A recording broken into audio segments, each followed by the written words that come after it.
Recorded Books and One-Click Digital present The Wisest One in the Room: How You Can Benefit from Social Psychology's Most Powerful Insights, by Thomas Gilovich and Lee Ross.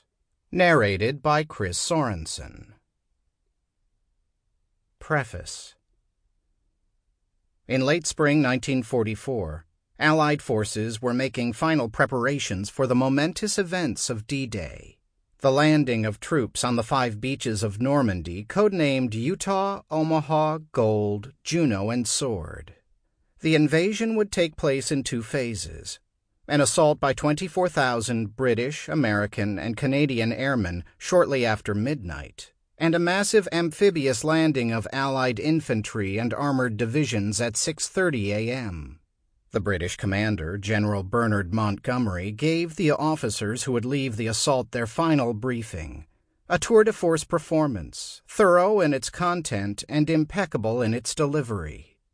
The Supreme Allied Commander, General Dwight D. Eisenhower, known to all as Ike, had assigned this task to Monty and did not do much talking himself in the final hours before the invasion.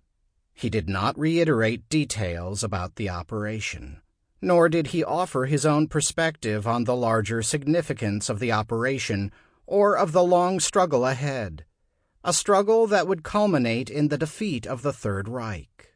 He simply walked around the room shaking hands with each and every man who would lead the assault, mindful as they were that many would not survive. He recognized that their thoughts would be focused on the challenge that each of them would face in the next 24 hours, on the fates of their comrades in arms, and on the well-being of their families.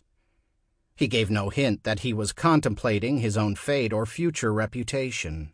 His wordless handshakes communicated to each officer that he understood what they were thinking and feeling, and that he honored them for what they were about to risk and what they were about to experience. He was the wisest one in the room. Words of wisdom are easy to find. They are offered in books of quotations, desktop calendars, daily planners, and even bumper stickers. Advice is given to us, often unsolicited, by friends, relatives, and colleagues. We can look to sages for counsel about how to manage our personal finances. Neither a borrower nor a lender be, William Shakespeare, or how to proceed in our careers. Be nice to those on the way up. They're the same folks you'll meet on the way down, Walter Winchell. People who aspire to power can seek guidance from a Renaissance Italian diplomat. It is wise to flatter important people, Niccolò Machiavelli, and those who have the more modest goal of winning friends and influencing people can find similar advice from a best-selling 20th century author. Be lavish in praise, Dale Carnegie, or a U.S. National Medal of Freedom winner. People will forget what you said, people will forget what you did, but people will never forget how you made them feel. Maya Angelou. We are given guidance about how to achieve our goals. The best way to get what you want is to deserve what you want. Charles Munger. And from the Sufi poets of old, advice about how to deal with difficult times. This too shall pass.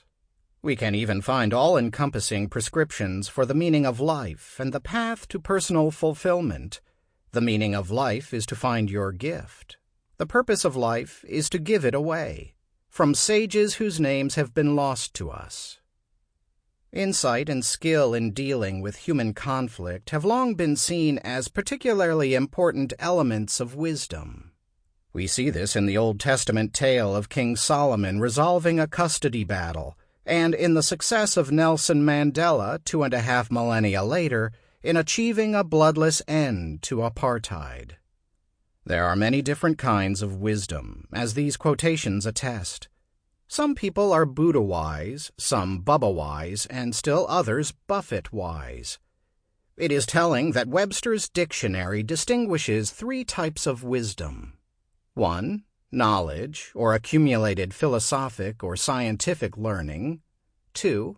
Insight, or the ability to discern Sample complete. Ready to continue?